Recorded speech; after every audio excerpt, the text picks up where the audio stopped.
अस्सलाम वालेकुम। मेरा नाम है दानिश मकसूद और आप देख रहे हैं मेरा YouTube channel Dawn news editorials. आज है 12 अक्टूबर 2021 और आज हम डॉन का एडिटोरियल कर रहे हैं। वो है हमारे पास इनकम्प्लीट स्टोरी। इनकम्प्लीट यानी नामुकम्मल, स्टोरी यानी कहानी, नामुकम्मल कहानी के बारे में। और ये किस तरह है, जिस तरह आपको पता है कि डॉक्टर अब्दुल कदीर ख़ान की डेथ हुई है, तो इनको है वो सरकारी एजाज़ के साथ दफनाया गया है। लेकिन इसमें उन्होंने ये सवाल उठाया है कि 2004 में जिस तरह ये है ना इन से माफ़ी मंगवाई गई नेशनल टीवी पे आके कि भाई ये जो न्यूक्लियर मटेरियल है उसके जो प्रोलिफरेशन है यानी फैलाव में मुलव्वस हैं, तो अब जब इन्होंने सरकारी एजाज़ के साथ दफनाया तो क्या उन्होंने कहा जो इन पे इल्ज़ामात थे वो क्या एक तरीके से धुल गए हैं।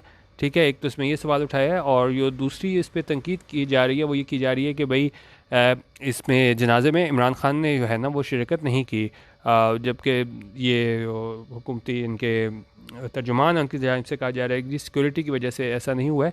और जो अगर हम देखें कंपैरिजन जो एक और किया जा रहा है वो किया जा रहा है नरेंद्र मोदी का, कि किस तरह वो जो है अपने जिन्होंने ये न्यूक्लियर प्रोग्राम लेके आए थे तो उनके जनाजे में शरीक थे, उनके मतलब आखिरी रसूमात में ये मोदी। और जो पाकिस्तान की तरफ से है ना जब ये अब्दुल कदीर की डेथ हुई तो हमें ज़्यादा प्रोमिनेंट नाम नज़र नहीं आए सिवाय एक मुराद अली शाह की, अगर हम बात करें। ठीक है, और उनका जो सामने वो लेटर उन्होंने लिखा था मुराद अली शाह को अपने मन से कुछ देर पहले, तो वो भी सामने आया है। ठीक है, तो इस तरीके से ये कंपैरिजन कर रहे हैं कि किस तरह ये है ना वो मजबूर किया गया डॉक्टर अब्दुल कदीर ख़ान को बिल्कुल महदूद करके उनके घर तक, जिस तरीके से जो है 2004 के बाद ये ज़िंदगी इन पर सख्त की गई। ठीक है, लेकिन साथ ये भी कह रहे हैं कि जब इन्होंने सरकारी एजाज़ के साथ दफना दिया तो क्या हम ये कह सकते हैं कि जो भी इन पर इल्ज़ामात लगाए गए थे वो एक तरीके से धुल गए हैं। ठीक है, इसको हम डिटेल से देखते हैं। ये मैंने मीनिंग लिखे हुए हैं, ये आप यूट्यूब पर कम्युनिटी टैब में जाएंगे तो वहाँ से मीनिंग्स ले लेंगे, youtube.com/donnews-editorials। ठीक है, अच्छा अब इसको हम स्टार्ट करते हैं। ये कह रहे हैं with the demise of doctor Abdul Qadeer Khan. Demise क्या होता है? डेथ। उनका के साथ किसके ये डेथ हुई थी डॉक्टर अब्दुल कदीर ख़ान की। क्या हुआ? An important chapter in the story of Pakistan nuclear program has come to an end. उन्होंने कहा कि इंपॉर्टेंट चैप्टर था, बाप था, कहाँ? ये कहानी में जो पाकिस्तान का न्यूक्लियर प्रोग्राम था, has come to an end, वो क्या है?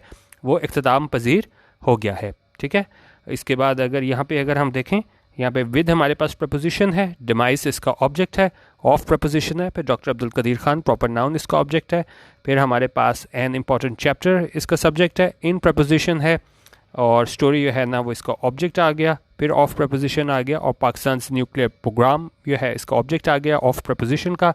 हैज़ कम जो है ना वो हमारे पास वर्ब है प्रेजेंट परफेक्ट में, हैज़ के साथ वर्ब की third form, to an end, और वो क्या है? वो इख्तिताम पजीर हुआ है। ठीक है, अच्छा अब widely seen as father of the nuclear program. Widely seen क्या है कि मतलब ज़्यादा लोगों की तरफ से देखा जाता था वो, अगर मीनिंग भी अगर हम देखें, बाय और among a large well dispersed group of people, तो ज़्यादा लोगों की तरफ से क्या देखा जाता था इन्हें?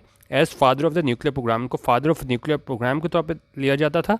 और फिर इसमें कह रहे हैं doctor Khan experience the ups and downs that come with being called a hero and villain and then a hero in the one life time. अच्छा, डॉक्टर खान ने एक्सपीरियंस किया, ठीक है, क्या चीज़ उन्होंने एक्सपीरियंस की? अप्स एंड डाउन्स, उतार चढ़ाव, किस चीज़ के?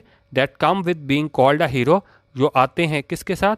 कहलाए जाने के, हीरो और villain, and then a hero, hero villain, और उसके बाद फिर hero in one life time, एक लाइफ टाइम में अपनी ज़िंदगी में उसने का एक्सपीरियंस किए उतार चढ़ाव। क्यों? क्योंकि एक ही ज़िंदगी में उनको क्या है? हीरो विलन और फिर हीरो कहा गया। इन दिस कॉन्टेक्स्ट, इस तनाजुर में, डॉक्टर खान्स डेथ में हैव क्लोज अ चैप्टर। उन्होंने कहा डॉक्टर खान की डेथ ने है हो सकता है एक चैप्टर ये बाप क्लोज कर दिया हो, but in some way the story has yet to run its full course. लेकिन उन्होंने कहा कुछ दूसरे तरीक़ों से स्टोरी है वो क्या है? Has yet to run its full course. अच्छा पहले हम ये देख लेते हैं रन इट्स कोर्स का क्या मतलब होता है? To develop and finish naturally. ठीक है, मुकम्मल तौर पर एक चीज़ कोई ख़त्म होना तो उसको हम कहते हैं इसने अपना कोर्स किया है, रन इट्स कोर्स किया है। तो उन्होंने कहा लेकिन ये जो स्टोरी है ना इसने क्या है? Has yet to run its full course, यानी कि इसके बारे में हमें मुकम्मल तौर पे पता नहीं चला है। ठीक है, अभी हम देखेंगे आगे ये क्या इसमें बात करता है। Therein lies a challenge for Pakistan, और इसमें क्या है? चैलेंज है किसके लिए? पाकिस्तान के लिए। अच्छा आप बता रहे हैं कि जी वेस्ट जो है ना वो इसको किस तरह देखता था डॉक्टर खान को। उनका the west saw doctor Khan as a scientist gone rogue. Gone rogue क्या होता है कि जब आप इस तरह बिहेव करना स्टार्ट कर दो, ये क्या है? नॉर्मल ना हो और एक्सपेक्टेड ना हो। तो उन्होंने कहा वेस्ट किस तरह देखता था डॉक्टर खान को कि वो अपने पाथ से हट गए हैं। एक ऐसे साइंटिस्ट गॉन रोग जो क्या कर रहे हैं? ऐसा कुछ कर रहे हैं जो क्या है? डेंजरस है। ठीक है, और क्या है? वो नॉर्मल नहीं है।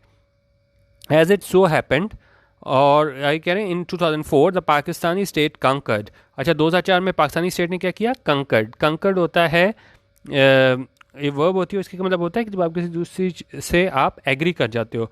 तो उन्होंने तो कहा कि भाई ये जो पाकिस्तान का साइंटिस्ट है वो क्या है, अपने पाथ से हट के है, लेकिन 2004 में जो है ना पाकिस्तानी स्टेट ने भी इनकी ये बात मान ली।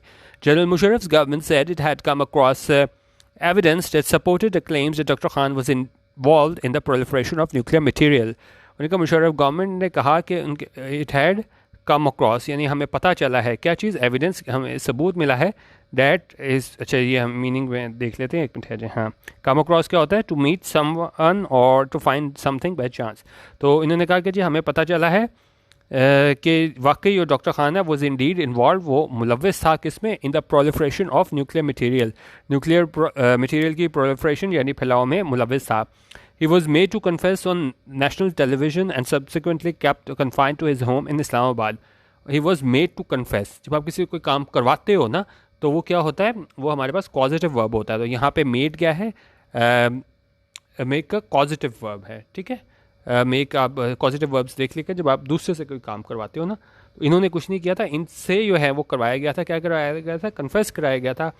किस चीज़ पे? नेशनल टेलीविज़न पे। And subsequently kept confined to his home, और बाद में क्या है उनके घर तक महदूद रखा गया था, ठीक है। और इसमें इनसे इतराफ़ क्या करवाया था वो हम आगे देखते हैं। उसमें इन्होंने ये कहा था कि जी जो मैं मुलविस हूँ इसमें प्रोलिफरेशन में, ठीक है। अच्छा, however even at that time there were significant number of Pakistanis. उन्होंने कहा उस टाइम पे भी जब इनसे माफ़ी मंगवाई गई थी उस टाइम पे भी सिग्निफिकेंट बहुत ज़्यादा तादाद में लोग पाकिस्तानीज़ थे वो बिलीव, वो यकीन करते थे these charges against doctor Khan were trumped up and part of a larger conspiracy to discredit the man who had made Pakistan a nuclear power. तो उन्होंने कहा उस टाइम पे भी ये अंदर पाकिस्तानीज़ थे, ये कहते थे कि जो चार्जेस हैं, इल्ज़ामात हैं, किसके खिलाफ? Against doctor Khan, but trumped up के इल्ज़ामात ये क्या हैं? ट्रम्प्ड अप है। ट्रम्प्ड अप तो होता है कोई चीज़ आपने मन घड़त खुद बनाई हो और आप क्या झूठे इल्ज़ाम आप लगाए हो ना। तो उन्होंने कहा ये इल्ज़ामात हैं वो क्या है? झूठे थे। मेजॉरिटी पाकिस्तानी जो है ना वो ये बिलीव करती थी। And part of a larger conspiracy, conspiracy होती है साजिश, और ये एक पार्ट थे एक बड़ी साजिश का, क्या करने के लिए? To discredit a man who had made Pakistan a nuclear power. To discredit करें, डिस्क्रेडिट करना क्या होता है? आप किसी की रेपुटेशन को जब ख़राब करते हो। उन्होंने कहा सारे इल्ज़ाम किस लिए थे? मेजॉरिटी ऑफ पाकिस्तानी क्या बिलीव करती थी कि इसकी जो रेपुटेशन है वो ख़राब करें उस शख्स की who had made Pakistan a nuclear power, जिसने बनाया था पाकिस्तान को न्यूक्लियर पावर।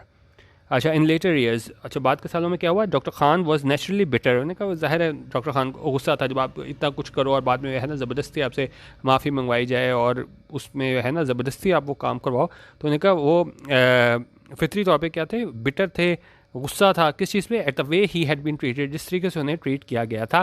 एंड मेंटेन्ड, और उन्होंने इस बात को बरकरार रखा that he had confessed on TV for a greater cause, कि उन्होंने यो कन्फेस किया था, माना था कि जी मैं इसमें मुलविस हूँ। वो और टीवी पे वो क्यों किया था? फॉर अ ग्रेटर कॉज, एक बड़े मकसद के लिए किया था। ही नेवर एलिब्रेटेड, लेकिन उन्होंने इसकी ज़्यादा तफसील नहीं बताई कि क्या मसला था जिसकी वजह से आके उन्होंने अपना ये जुर्म कबूल किया था नेशनल टीवी पे आके। The state never retracted those charges. Retract क्या होता है? वापस लेना, कि स्टेट ने कभी भी वापस नहीं लिए चार्जेस जो उन्होंने इल्ज़ाम लगाया था कि जी ये इसकी न्यूक्लियर जो है न्यूक्लियर जो मटीरियल है उसकी प्रोलिफरेशन में मुलविस है। हाउएवर ऑन हिज डेथ, ठीक है, लेकिन उन्होंने कहा 2004 में से तो इन्होंने वापस नहीं लिया था हुकूमत ने अपने चार्जेस, लेकिन जब उसकी डेथ हुई है तो क्या हुआ? तो government accorded doctor Khan a state funeral, लेकिन तब उन्होंने डॉक्टर खान को दिया एक state funeral and honour reserve for those whose services to the nation require acknowledgement. और ये किसे दिया जाता है स्टेट फ्यूनरल? एक वो एजाज़ है जो सिर्फ मुख्तलिफ अलग मतलब ये एजाज़ क्या है, किसे दिया जाता है? उन लोगों को जिनकी सर्विसेज जो है ना मुल्क के लिए वो तकाजा करती हैं किस चीज़ का? एक्नॉलेजमेंट का, कि उन्हें क्या है तस्लीम किया जाए एट द हाइस्ट लेवल पे। One can assume that giving him this honor can be taken to mean that the state has washed clean the sins that he was accused of। उन्होंने कहा हम ये एज्यूम कर सकते हैं, फ़र्ज़ कर सकते हैं कि जिस तरह इन्हें ऑनर दिया गया है स्टेट फ्यूनरल का, तो इसका ये मतलब लिया जा सकता है कि स्टेट ने जो है ना बिल्कुल वो जो सिंस थे, गुनाह थे, वो क्या है वो मतलब उन्होंने धो दिए हैं। ही वॉज एक्यूज ऑफ जिनका उन पे इल्ज़ाम था डॉक्टर अब्दुल कदीर ख़ान पे, क्योंकि ज़ाहिर है अगर गवर्नमेंट समझती होती कि वाकई उन्होंने ऐसा किया है तो उसको स्टेट फ्यूनरल के ना देते। ठीक है, अच्छा अच्छा, आगे हम कह रहे हैं जी, and doctor Khan reputation stands restored in official files. उनका डॉक्टर खान की रेपुटेशन है वो क्या है, बहाल हो गई है। कहाँ पे, ऑफिशियल फाइल में। किस वजह से, क्योंकि उनको जो है ना वो स्टेट इनको फ्यूनरल दिया है। ठीक है, अच्छा, if this be so, there continues to exist a contradiction that cannot and should not be brushed under the carpet for the sake of convenience। उन्हें अगर ऐसा है भी तो फिर भी हमारे पास क्या है, कॉन्ट्रडिक्शन नज़र आती है, इख्तिलाफ नज़र आता है जो नहीं होना चाहिए। और वाकई इसको क्या है, उन्होंने कहा ब्रश अंडर द कारपेट। इसको ब्रश अंडर द कारपेट क्या होता है कि आप किसी को छुपा देते हो, तो इनको ब्रश अंडर द कारपेट नहीं करनी चाहिए, यानी इस चीज़ को बिल्कुल मिट्टी नहीं डालनी चाहिए, इस चीज़ को छुपा नहीं देना चाहिए for the sake of convenience. ठीक है, कि आप कहोगे नहीं जी ज़्यादा मुश्किलात हो जाएंगी, तो कन्वीनियंस के लिए है ना हम इस चीज़ को नहीं डिस्कस करते। तो बेसिकली इसमें बात ये की गई है कि किस तरीके से जो है ना आप पे इल्ज़ाम लगाए रखा। 2004 के बाद देखें 2021 आ गया, तो और उसके बाद आप ये कहोगे जी 2004 में जो है ना आपने कन्फेस किया था और 2021 में हमने आपको स्टेट फ्यूनरल दे दिया, तो इल्ज़ाम जो है ना वो क्या है। तो मतलब आप देखें ना, आप कितना टाइम आए थे, 17 साल आ जाते हैं, और उसके बाद हम कहेंगे नहीं भाई ये ऐसा ही है कि जैसे स्टेट कह रही है कि भाई उन पर इल्ज़ाम नहीं था। तो ये वो बात कह रहे हैं कि जी ये चीज़ बिल्कुल सामने लानी चाहिए, और ये चीज़ क्या है, इसको छुपा नहीं देना चाहिए सिर्फ कन्वीनियंस के लिए। ठीक है, आवाम को पता चलना चाहिए कि क्यों एक तो इतनी देर लगी, और फिर क्यों जो है उस टाइम पे इनसे कन्फेस कराया गया, अगर इनसे जानबूझ के करवाया गया। जिस तरह अब्दुल कदीर खान ने कहा कि जी मैं ग्रेटर कॉज के लिए है ना इसको नहीं रिवील कर रहा कि क्या वजह थी। अच्छा, उन्होंने कहा जी confidence states do not pretend their problems will go away on their own. उन्होंने कहा जो कॉन्फिडेंस पुरएतमाद स्टेट्स होती हैं वो ये नहीं प्रिटेंड करती, दिखावा करती कि उनकी जो प्रॉब्लम्स हैं वो चली जाएंगी अपने आप। They address them and solve them. वो सर इसका मसले का हल निकालते हैं और क्या करते हैं, सॉल्व करते हैं, हल करते हैं।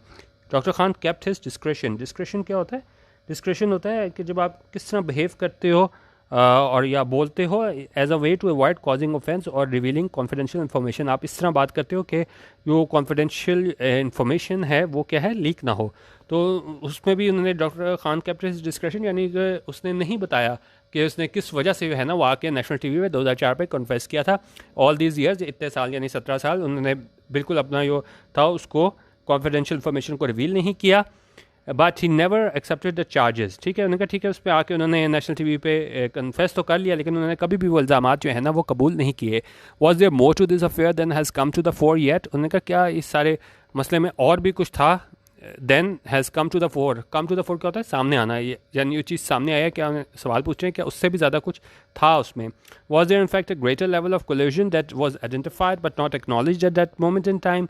अब सवाल ये पूछ रहे हैं कि क्या उस टाइम पे है ना वो क्या कोलिजन थी। कोलिजन क्या होती है, मिली भुगत करके, आप सुबह नेगेटिव कॉनोटेशन में यूज़ होता है जब मिली भुगत करते हो। तो उन्होंने कहा क्या उस टाइम पे भी इस तरह की मिली भुगत थी जिसको आइडेंटिफाई किया, निशानदेही की गई उस टाइम पे, बट नॉट एक्नॉलेज, लेकिन उसको क्या है उस टाइम पे तस्लीम नहीं किया गया eight that moment in time. उस वक्त जो है ना उसको तस्लीम नहीं किया गया। The fact is that since that time, Pakistan has revamped systems and procedures to build safety and security around its nuclear arsenal। और ने कहा ये हकीकत ये है कि उस टाइम से लेकर अब तक पाकिस्तान ने क्या रिवैम्प कर लिया अपने सिस्टम, उसको चेंज लाए हैं, बदलाव लाए हैं, किस में, अपने सिस्टम में और प्रोसीजर्स में। क्या करने के लिए, to build safety and security around its nuclear arsenal. तो अपने न्यूक्लियर आर्सनल के लिए उन्होंने क्या किया है, अपने सिस्टम और प्रोसीजर में तब्दीली लेके आए हैं। ओवर द ईयर्स यानी सालों पे क्या हुआ है, important countries and experts have praised Pakistan for these safeguards and acknowledged that these safety measures are of the highest level।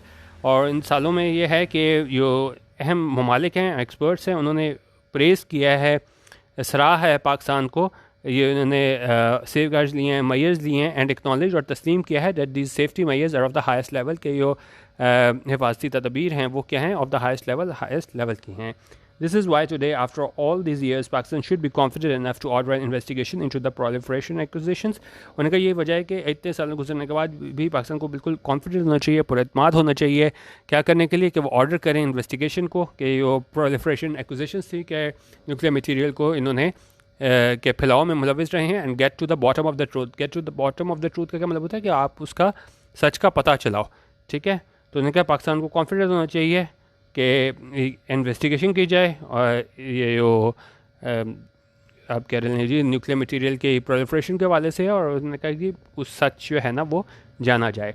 कह रहे हैं we owe it to our selves. Owe क्या होता है, जब आप किसी का कर्ज देना, उन्होंने कहा we owe to our sales, उनका हमें भी पता चलना चाहिए ये सारी कहानी, क्योंकि इनकम्प्लीट स्टोरी की बात कर रहे हैं कि जी क्या वो मुलविस थे कि नहीं, उन्होंने कन्फेस किया था, प्रेशर में आके किया था, और ये सारी कहानी उसके बाद से अब तक ना। और उन्होंने कहा we owe it to our sales, यानी कि हमें भी जानना ज़रूरी है इस चीज़ का। We also it to doctor Abdul Qadeer Khan, और इसी इनकम्प्लीट स्टोरी यानी मुकम्मल स्टोरी का जानना जो है ना वो क्या है, we also it to doctor Abdul Qadeer Khan के उनके लिए भी है ना वो जानना ज़रूरी है। जिस तरह उनको भी हम वो करते हैं, यानी कि पता होना चाहिए। बेसिकली एडिटोरियल में ये था कि जी इनकम्प्लीट स्टोरी है वो पता चलनी चाहिए आवाम को कि क्या अवामिल थे उस टाइम पे। अब्दुल कदीर ख़ान को ज़बरदस्ती मजबूर किया गया कन्फेस करने के लिए, लेकिन उसके बाद भी मसला ये है कि उन्होंने कभी भी चार्जेस जो है ना वो एक्सेप्ट नहीं किए, और उन्होंने कहा कि जी एक बड़े कॉज के लिए जो है ना वो क्या है, मैं खामोश हूँ। ठीक है, तो बेसिकली ये था हमारे पास इनकम्प्लीट स्टोरी, नामुकम्मल कहानी। और कह रहे हैं कि जी हमें अब ख़ुद भी पता चलना चाहिए कि असल कहानी क्या थी, असल वजह क्या थी, क्या मुहरक़ात थे, क्या इसके सारी बैकग्राउंड था जिस पर उनको सब कुछ करना पड़ा। और फिर वाकई अगर ये नहीं इन्होंने किया था और 17 साल इस तरह उनको कन्फाइन किया गया घर में उनके, और उसके बाद सिर्फ एक स्टेट फ्यूनरल देने से यकीनन जो है ना हम ये नहीं कह सकते कि सारे जो इन पे जुल्म किए गए उसका क्या है मुदावा हो गया। तो ये इनकम्प्लीट स्टोरी था एडिटोरियल कि हमें जानना ज़रूरी है कि असल कहानी क्या थी, क्या वजह हुई कि जिसकी वजह से उनको कन्फेस करना पड़ा इतनी, और इस तरीके से उनके 17 साल थे आगे ज़िंदगी के कितने टफ़ बना दिए गए। ठीक है, तो ये आप चैनल देख लीजिएगा। मीनिंग्स देखने हो तो Dawn news editorials YouTube channel पर जाएं और कम्युनिटी टैब रोज़ चेक किया करें। रोज़ ये ग्रीन में आप मीनिंग्स देख रहे हैं तो वो रोज़ आप हासिल कर सकते हैं। ठीक है, वीडियो देखने का बहुत शुक्रिया। अल्लाह हाफ़िज़। पाकिस्तान जिंदाबाद।